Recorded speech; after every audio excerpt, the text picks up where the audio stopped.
Over the next few days, you will measure the height of each plant and record your observations.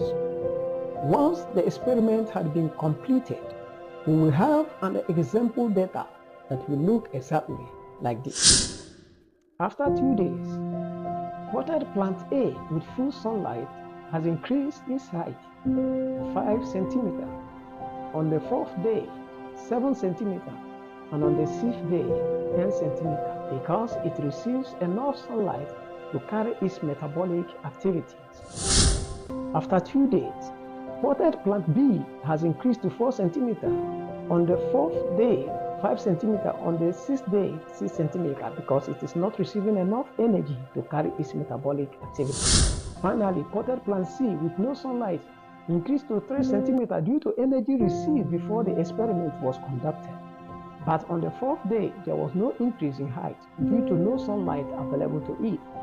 But on the 6th day, the height reduced from 3 centimeters to 2 centimeters. Since there was no sunlight to carry its metabolic activities, it started shrinking, which may lead to death.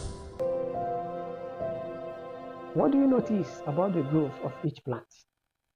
Which one grew the most? Why do you think that happened? In conclusion and in real-life applications, from our experiment, we can see that plants need light to grow. Real-life application questions. Can you think of other ways light affects living things? How about animals or humans?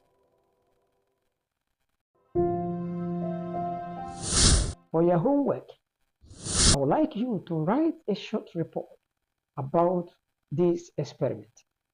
What is photosynthesis? State one real-life application of photosynthesis. Example, how it helps the environment. Name 2 other factors that play a major role in this experiment.